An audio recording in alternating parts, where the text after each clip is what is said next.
Question 1. Wave generators placed at position P and position Q produce water waves of wavelength 4 centimeters.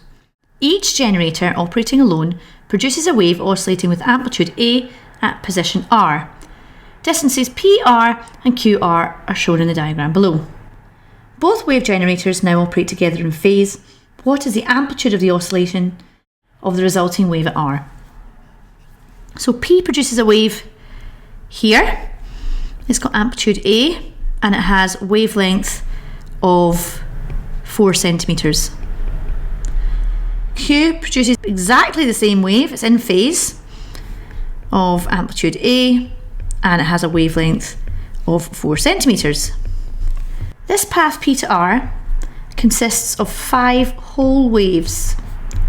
I've just done that very simply because the path is 20 centimeters, the wavelength is 4, so that's 5 whole waves. Path Q to R is 14 centimeters, and that gives us 3.5 whole waves. Well, what does that mean about the resulting wave? The wave from P to R is going to arrive at a whole wavelength. The wave from Q to R is going to arrive half a wavelength difference. It's going to have a path difference of half a wavelength. That tells us it's total destructive interference. If you prefer to talk about phase difference, then it is pi out of phase, 180 degrees. And that gives us total destructive interference, which means the amplitude of the wave is going to be 0. So our answer is 1A. Question 2. A water wave entering a harbour passes suddenly from deep to shallow water. In deep water, the wave has frequency F1 and speed V1. In shallow water, the wave has frequency F2 and speed V2. Which of the following compares the frequencies and speeds of the wave between deep water and shallow water? Okay, the first thing I want to highlight here is that we're looking at refraction. Okay, we've got a wave moving in a certain direction. There's a material boundary where it changes in density and it's travelling along the normal. And you can see that the speed of that wave changes. That is refraction. And when we're dealing with refraction, frequency always stays the same. So F1 is equal to F2. And we can use that relationship to find out what the relationship between V1 and V2 is. We can already see that it has to be A or B because that's where the frequency is the same for both deep and shallow water. So now we have to work out what the relationship between the speeds are. And to do that, we'll use this concept here. And instead of using frequency, we'll put down V equals F lambda. So F equals V over lambda. So V1 over lambda 1 equals V2 over lambda 2. We can see lambda 2 is smaller than lambda 1.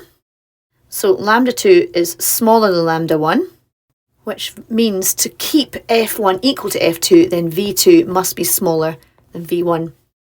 The answer is A. Question 3. 2 microwave transmitters X and Y are placed 12 centimetres apart and are connected to the same source. If they're connected to the same source, that means they're coherent, which is a key aspect in interference.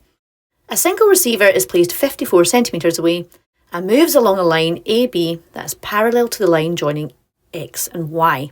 Maxima and minima of intensity are detected at several points along AB.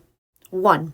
Explain the formation of the intensity minima. So we're explaining how a minima is created. We're first going to explain how they superimpose. Waves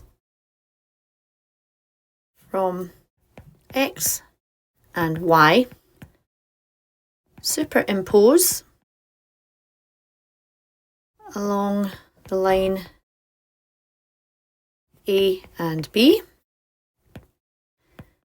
They meet with a phase difference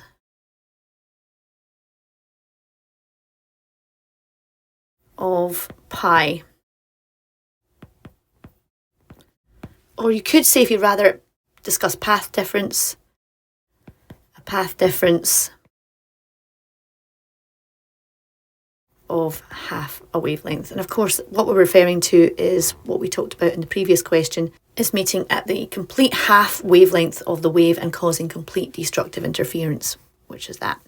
So the second mark of the question, this causes complete destructive interference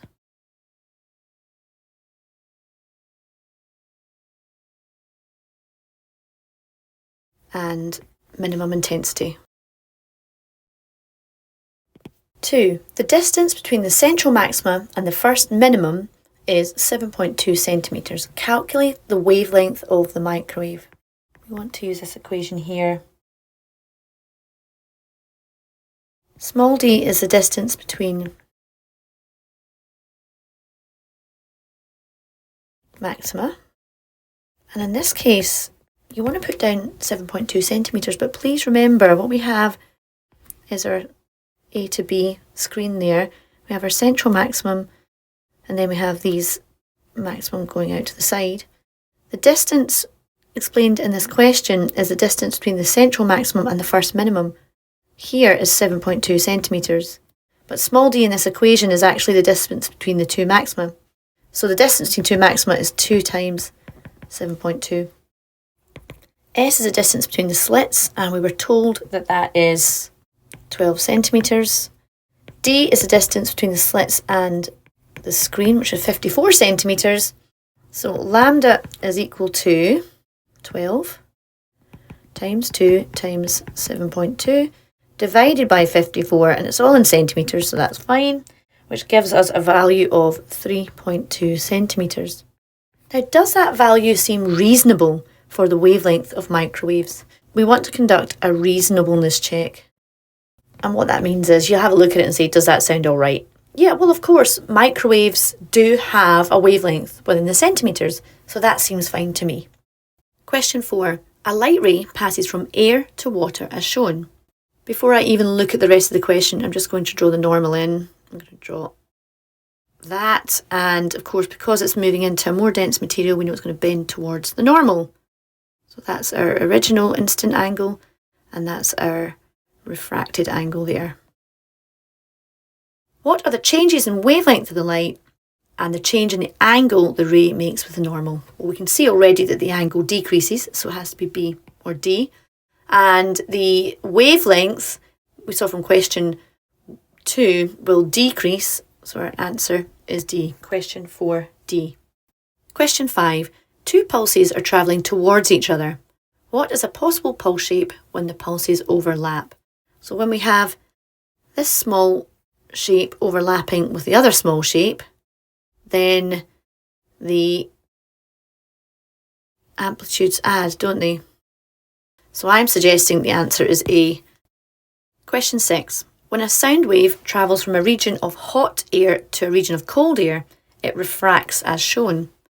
What changes occur in the frequency and wavelength of the sound as it passes from hot air to cold air? Hot air we know is less dense. Cold air is more dense. So we expect it to bend towards the normal because it's going from a less dense to a more dense situation, and we can actually see that. What that means is, of course, is refraction. The frequency always stays the same, so frequency is unchanged and the wavelength decreases. Our answer is B. Question 7.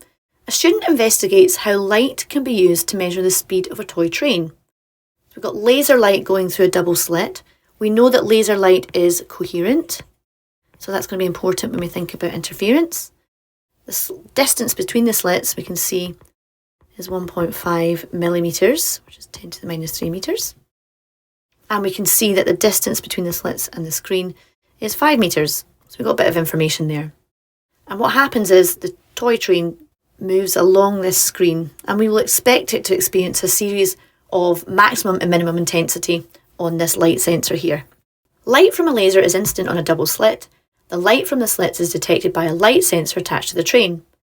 The graph shows the variation with time of the output voltage from the light sensor as the train moves parallel to the slits. The output voltage is proportional to the intensity of light intensity on the sensor. Okay, so we're seeing a series of maximum and minimum as expected. A. Explain with reference to the light passing through the slits why a series of voltage peaks occur. To answer this question, let's look at our explanation quadrant. The first part of the quadrant is our diagram, and the diagram that springs to mind for me is this idea of superimposition. So for minimum intensity, we have complete destructive interference, and for maximum intensity, they're in phase, and we have complete constructive interference. So the keywords we want to use are constructive, destructive, interference, superimpose, and we also want to use the idea of voltage and the sensor because we want to include that as well. So any phrases? Okay, well, waves superimpose, in phase gives constructive interference, out of phase is destructive. I think we can take it from there. Okay, our answer will be 1. The light waves from the laser superimpose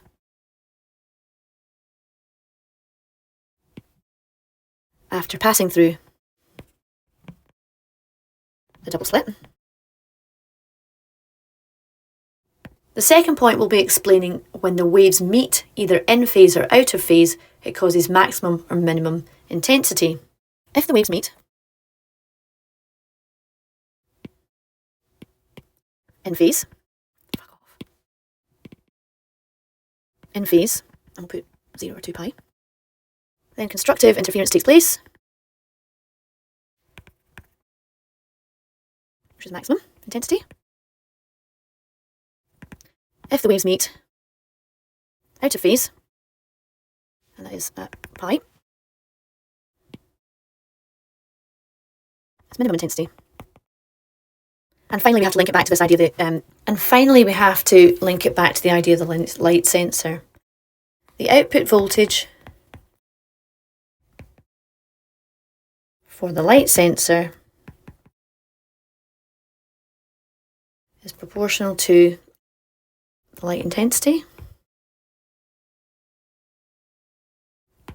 So therefore, minimum voltage for minimum intensity. Beat 1. The slits are separated by 1.5 millimeters, and the laser light has a wavelength of 6.3 times 10 to the minus 7 meters. The slits are 5 meters from the track.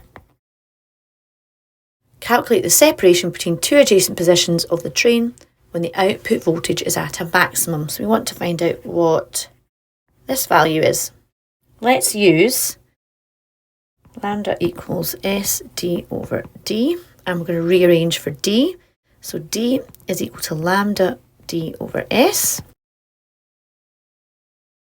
And the answer is 2.1 times 10 to the minus 3 meters, which is 2.1 millimeters. B2, estimate the speed of the train. Well, speed equals distance over time. And we know that the distance between two maxima is 2.1 times 10 to the minus 3 meters. And now we need to know the time between two maxima, and we can find that from the graph. We've got maxima here and a maxima here.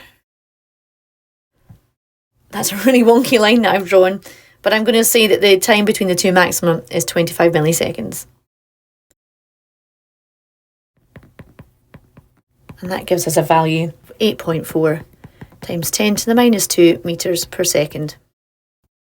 Question 8.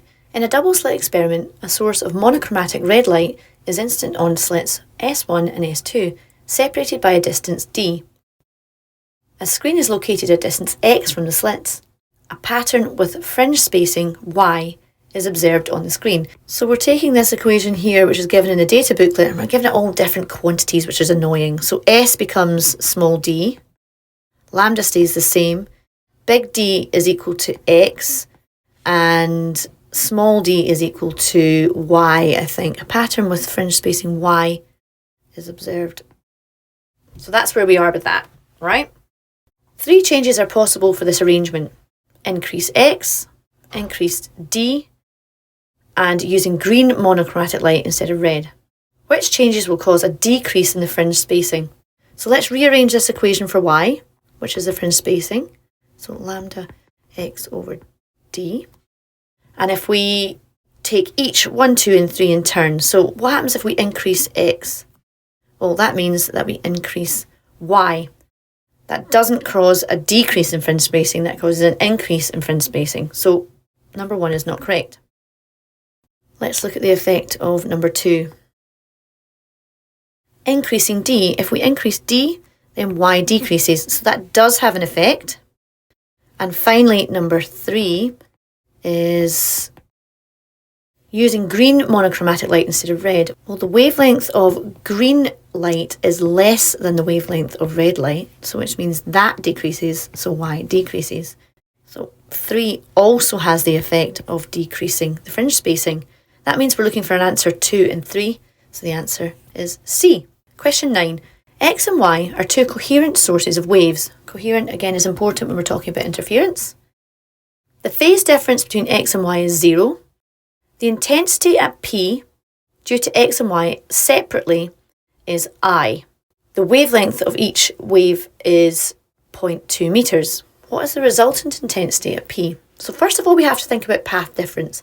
How many waves are in 6 meters when we're travelling from X to P? Well, it's a multiple of 0.2.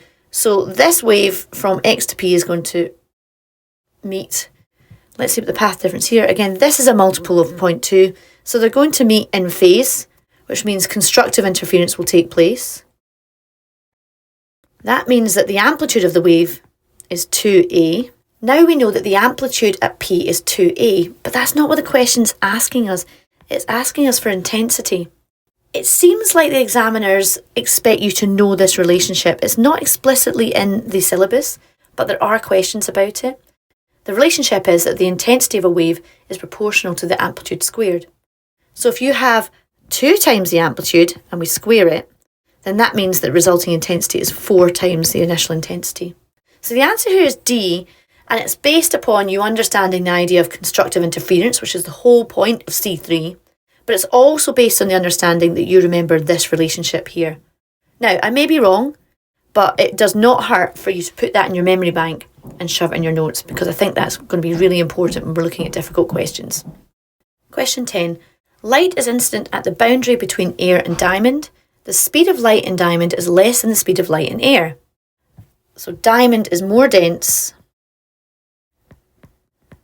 than air, and you can see it's coming from a situation that's more dense.